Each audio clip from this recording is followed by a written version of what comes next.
Bienvenida Alejandra Torres, ¿cómo le va? ¿Qué dice? Un gusto estar acá, gracias por invitarme. Diputada nacional por Córdoba, miembro del bloque de Hacemos por Córdoba, dentro del bloque de Miguel Pichetto.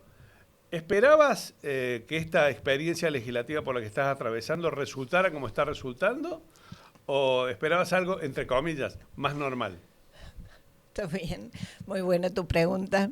Primero, bueno, decirte, por más que esté atrasado, feliz Día del Periodista. Muchas gracias. Valoro mucho los periodistas que informan a la población con veracidad, con fuentes chequeadas, porque muchas veces tenemos problemas de que nos atribuyen cosas que no son, pero no es tu caso, así que en vos y en todos los demás periodistas que tienen esa misma conducta, felicidades. Gracias. Y la verdad que te cuento que yo esperaba ser una, una etapa de mi vida normal, digamos, sin tantos conflictos ni tantas apariciones públicas. No era mi objetivo eh, ser noticia, Ujú.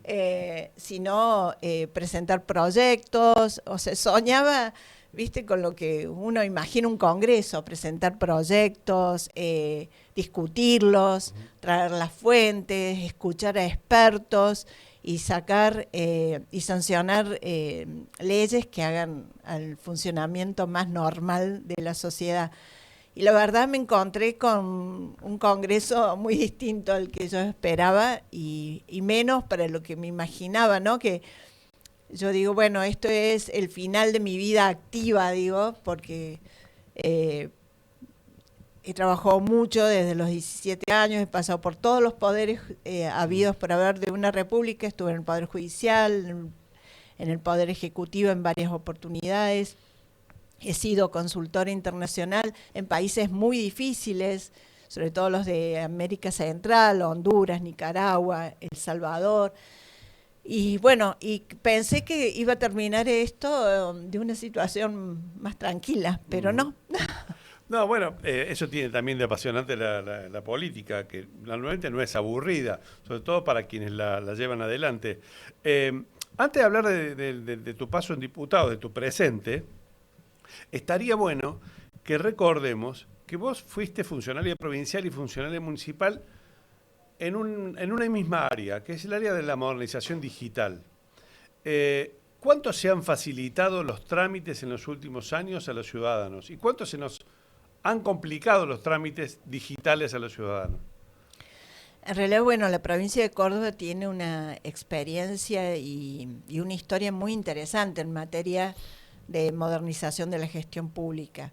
Eh, Todo el área de finanzas, renta, catastro, registro de la propiedad, inspección de personería jurídica, bueno, son áreas que han facilitado mucho sus trámites administrativos, haciéndole la vida más fácil a la gente, ¿no?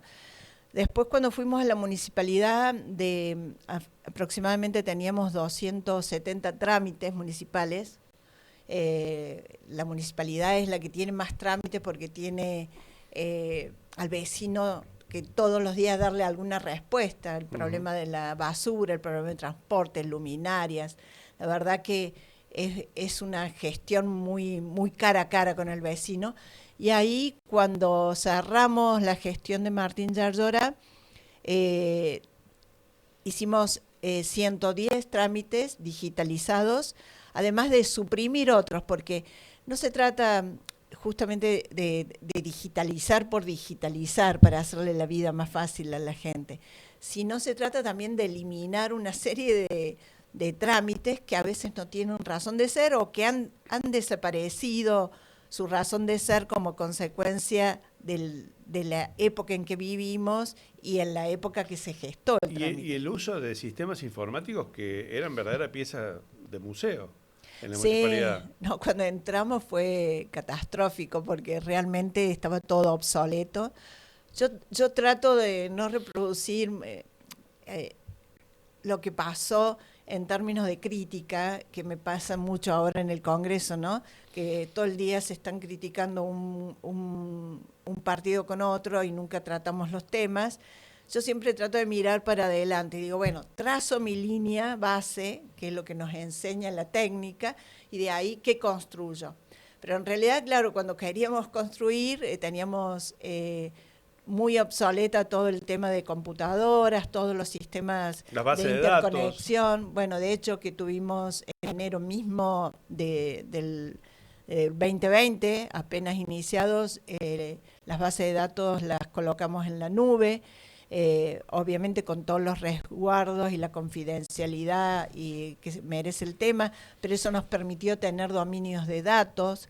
Si vos me dijeras, Ale, ¿ahora qué harías más? Yo creo que hay una deuda muy fuerte que la empezamos a trabajar tanto en la provincia como en la municipalidad, pero creo que, que el país también lo requiere, que es los datos abiertos.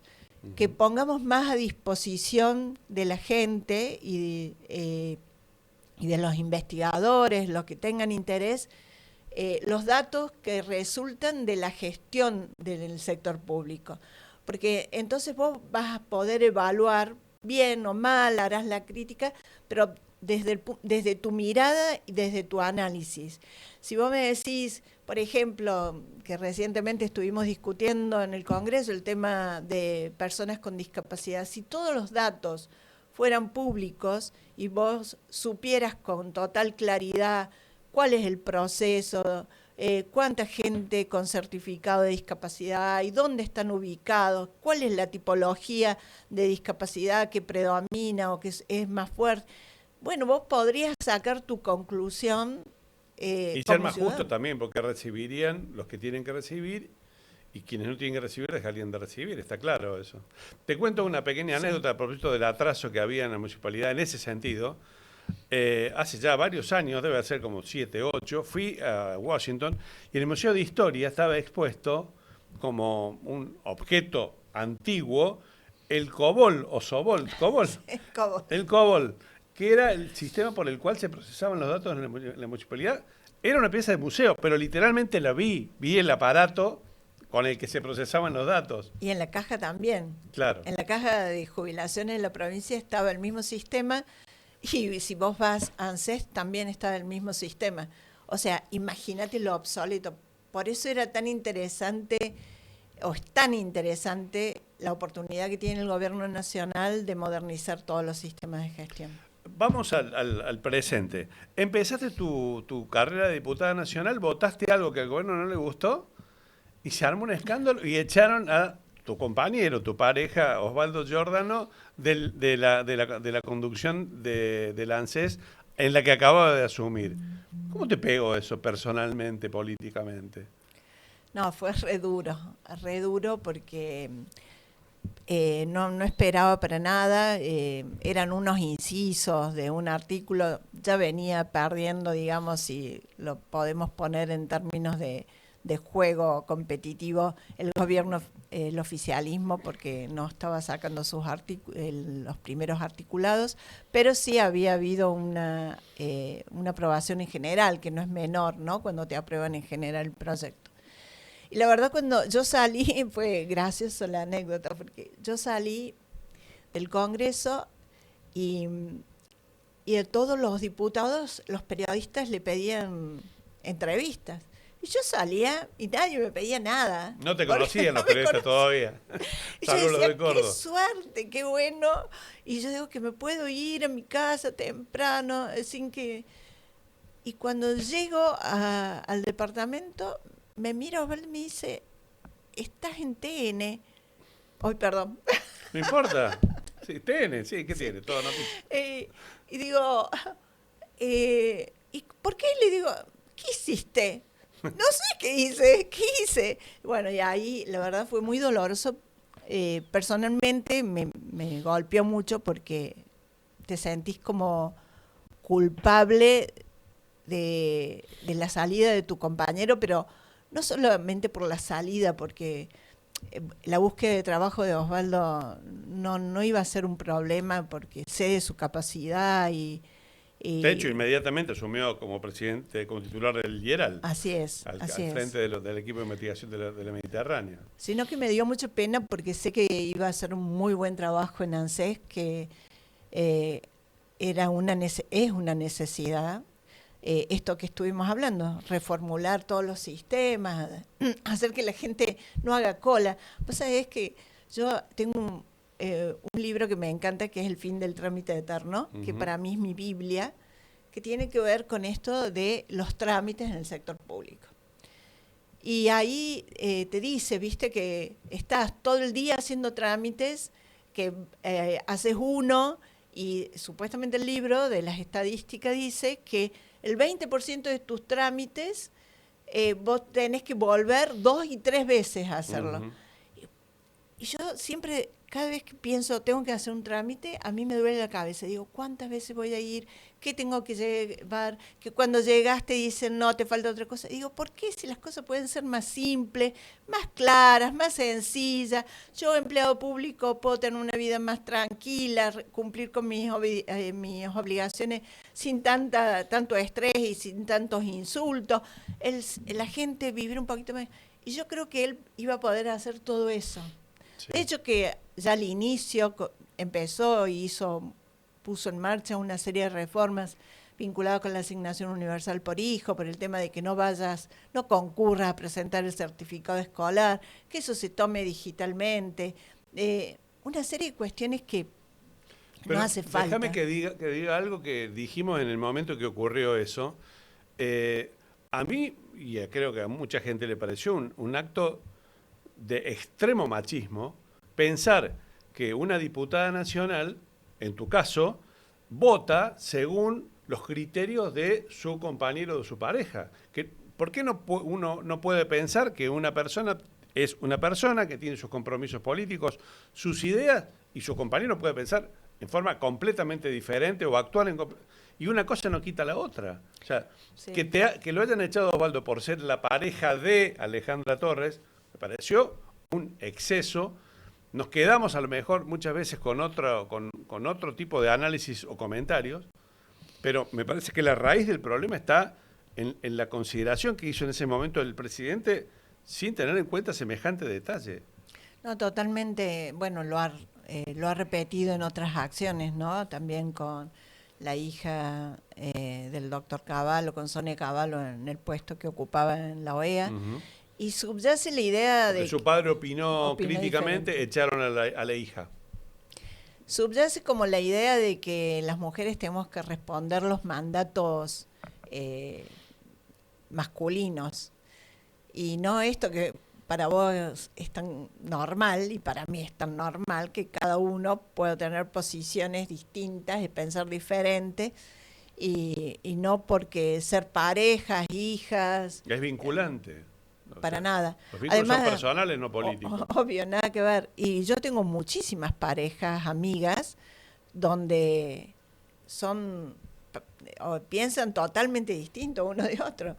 Pero me parece normal, y eso es parte de la vida. Pero bueno, subyace ese mandato, ¿no? Como a la idea de ese mandato que nosotros debemos cumplir con una instrucción que nos da el género masculino.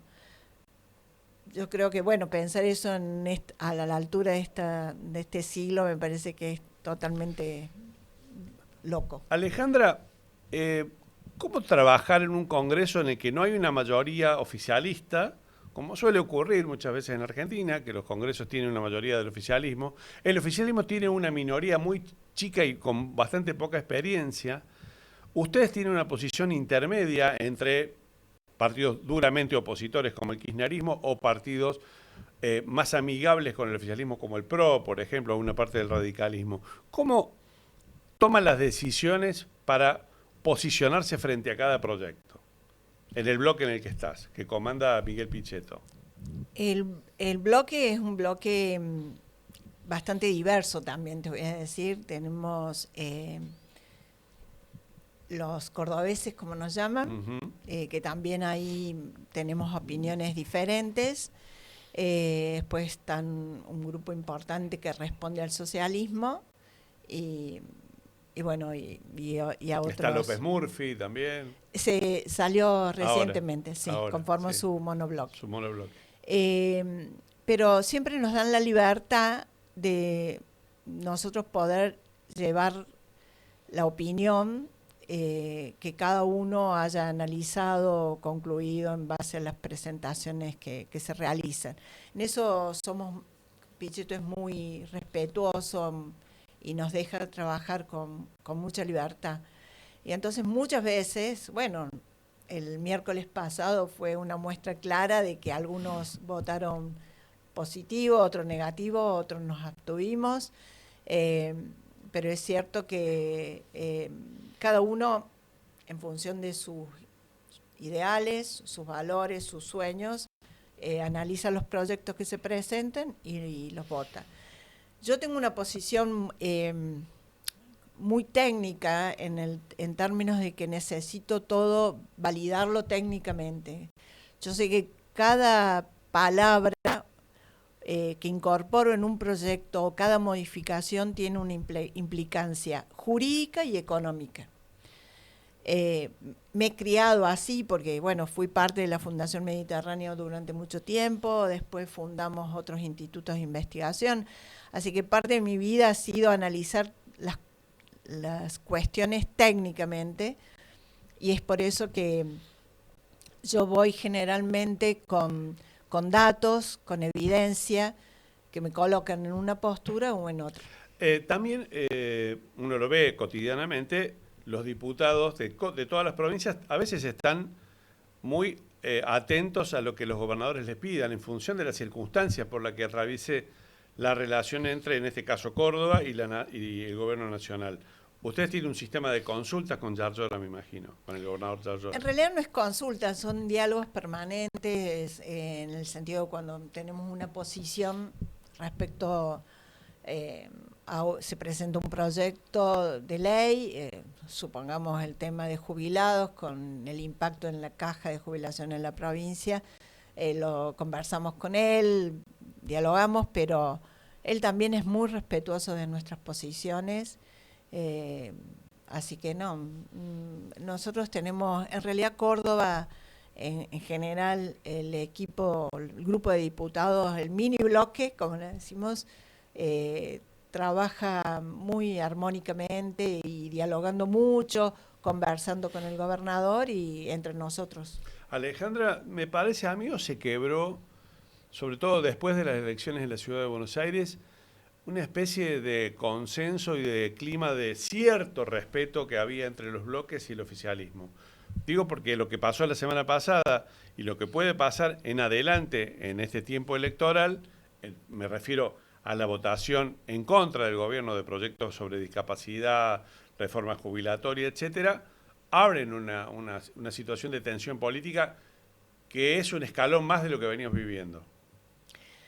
Sí, evidentemente de los dos, digamos, de los dos bloques mayoritarios, podríamos decir que hay voces diferentes, ¿no? Hay tensión, tanto en el bloque de Unión por la Patria, si vos analizás la votación, ha habido diferencias con el comportamiento como lo venían haciendo. Y del bloque, digamos, del PRO y que era el que más acompañaba, la verdad que ha sido un bloque que ha acompañado mucho al oficialismo también. Pero tiene que ver, yo creo, porque todos estamos de acuerdo, o por lo menos los bloques amigables con la posición del gobierno, con esto de respetar el equilibrio fiscal y respetar, no hacer grandes tonterías en los proyectos que se presentan. Pero también es cierto que esperamos, de parte del gobierno oficial, del oficialismo, algún tipo de reacción positiva en línea con nuestros pensamientos. Por ejemplo, para que la gente lo pueda entender, o sea, si nosotros hablamos del sistema de cobertura de discapacidad, un tema tan sensible para todo el mundo, ¿no? Nadie puede dudar hoy que la verdad lo que ha sucedido es que han incorporado a mansalva y sin justificativos de salud correspondiente a un montón de gente. Y está muy bien que hagas la auditoría correspondiente, es válido y debería ser, pero también es válido que tenés un montón de otra gente que sí padece la dolencia o la condición, porque es Sí. una condición de discapacidad, y que no están ingresando como consecuencia de que estamos en este periodo de transición de auditoría. Entonces, si uno tuviera que, si yo fuera del bloque oficialista o yo tuviera que hablar con el oficialismo, con el gobierno, yo le diría, en este tema de discapacidad que es tan sensible, está muy bien que hagas una auditoría porque es verdad, no puede ser que del 2005 a la fecha hayan incrementado desde 9.000 CUT, que son los certificados únicos de discapacidad, a 1.500.000 CUT. ¿Vos creés que lo hacen para ahorrar o No, que no. hay un problema de gestión dentro del gobierno que les impide resolver trámites que debían ser resueltos en tiempo y en forma? Yo creo que, mira, yo creo que la cosa pública, como yo le digo, no es para cualquiera y el costo de conocerla o de capacitación es severo si no conoces nada. La gestión, o sea, si vos has estado en el sector público y lo has vivido y sabes cómo se gestiona, claramente a una temática de auditoría le pondría clara otra temática de reglas de juego claras y precisas para que la gente que realmente esté en condiciones de discapacidad pueda ingresar. Pero si vos no lo conoces, porque recién estás introduciéndote al mundo del sector público, vas a cometer muchos errores y vas a ser lento en la gestión como consecuencia del tiempo de aprendizaje que tenés. ¿Soy clara? Sí, sí, sí, absolutamente. Te quería preguntar, antes de que terminemos, sobre los mil y un proyectos que hay de reforma jubilatoria. Algunos de ellos se trataron y algunos se votó la semana pasada. ¿Vos creés que realmente hay vocación en el Congreso de discutir con seriedad una reforma previsional? ¿Y cuáles deberían ser las condiciones para hacerlo?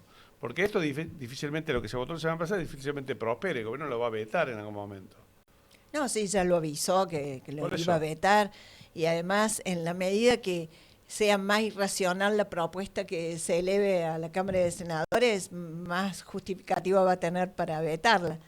Eh, yo creo que, como lo puse en el proyecto, que sí hay que conformar una comisión que esté presente el oficialismo y los distintos bloques y expertos, y así como lo hizo Uruguay, lo hizo Chile, el 1 de julio se pone una reforma en Colombia, Dinamarca, España, países que son no muy lejanos a nosotros y otros mucho más serios, hicieron una reforma previsional.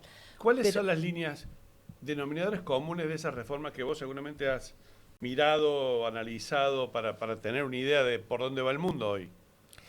bueno, nosotros tenemos el requisito de los 30 años de Ujú. aporte que no conjuga con la realidad y entonces hay que admitir una proporcionalidad. O sea Eh, que se puede jugar gente con menos años de aporte cobrando menos en función de lo Así que es, aportó. sí. La edad es un tema que hay que pensarla. En el proyecto mío, si vos aceptabas la PUAM, la mujer debía llegar a los 65. eh, y yo creo que hay que pensarla porque tenemos mayor esperanza de Ujú. vida. Bueno, hay una serie de cuestiones que hacen que, bueno, todos los países lo están pensando. La cantidad para sacar tu, tu básico inicial, que se calcule no con los últimos 10 años de tu vida laboral activa, porque no siempre en tu vida profesional fueron los mejores, Ujú. sino que hay que buscar si tenés más años. López Murphy, cuando discutíamos la reforma, me decía, yo quiero que pongas 45 porque yo tengo 50 años de aporte. Bueno, no le digo, no puedo, son Claro. 35. Después, las cuentas nocionales es un tema que hay que pensarlo, esto de que hablas de la proporcionalidad, que yo me puedo jubilar en función con lo que el aporte, con lo que yo he aportado y en función de lo que ese aporte me puede rendir en el tiempo. Las pensiones son todo un tema que hoy seguimos con el régimen de pensiones viejos y mucha gente, vecinos míos me daban, pero no, si a mí me pasa algo, mi mujer se queda sin nada. Esa historia existió y es claro y nadie le va a quitar ese derecho. Pero es cierto que hay que analizar otras pensiones que tengan que ver con que vos no hayas convivido toda tu vida con Claro.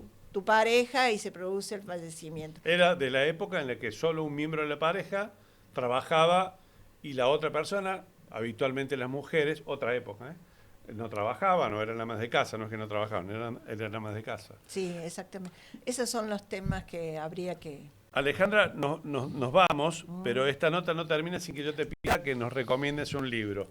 Como vos sos oyente del programa, me acabo de dar cuenta, ya sabes que yo te iba a pedir que recomiendes un libro. Sí, sí. Y te iba a explicar que en realidad a mí me gusta mucho leer los documentos técnicos y como es una cosa que a No le nadie podemos recomendar eso a la gente. No, pero a mí me gusta ver qué pasó con los sistemas previsionales. Bueno, pero hay un libro, yo leo mucho a este autor Saramago, que es un portugués, Sí. y hay un libro que a mí me gustó mucho y yo siempre digo que es parte de mis libros de cabecera, que es Ensayo sobre la ceguera, Un gran libro. que a mí me representa mucho lo que pasa ahora. Ujú. Eh, Ese tema del egoísmo, del aislamiento. Bueno, justamente habla de una especie, pasó un tema como de pandemia, porque se produce, el libro cuenta una ceguera blanca que de pronto, una epidemia de ceguera blanca que de pronto la población queda inmersa, una parte de la población, y una médica que no entiende bien por qué, ella no se contagia y se produce el aislamiento, parecido a lo que fue nuestra pandemia, ¿no? Que para mí también tantos efectos negativos Ya lo creo. tuvieron. Y ver cómo no empieza la mezquindad de la humanidad y una sociedad rota y no cómo trabajar en forma de equipo solidariamente nos permitiría salir. Por eso a mí ese libro me gusta, como me gustó mucho la película, porque representa un poco lo que me parece que estamos pasando como sociedad, una sociedad que está muy rota, como lo expresa el Congreso en sus diferentes bloques, muy poco solidaria, que habla permanentemente desde la mezquindad y de la ansia de poder y no de la solidaridad y de la posibilidad de vivir un poquito mejor cada uno. Diputada Alejandra Torres, le agradezco este contacto, esta entrevista con la Argentina hoy. Muchas gracias. Muchas gracias a vos, un placer.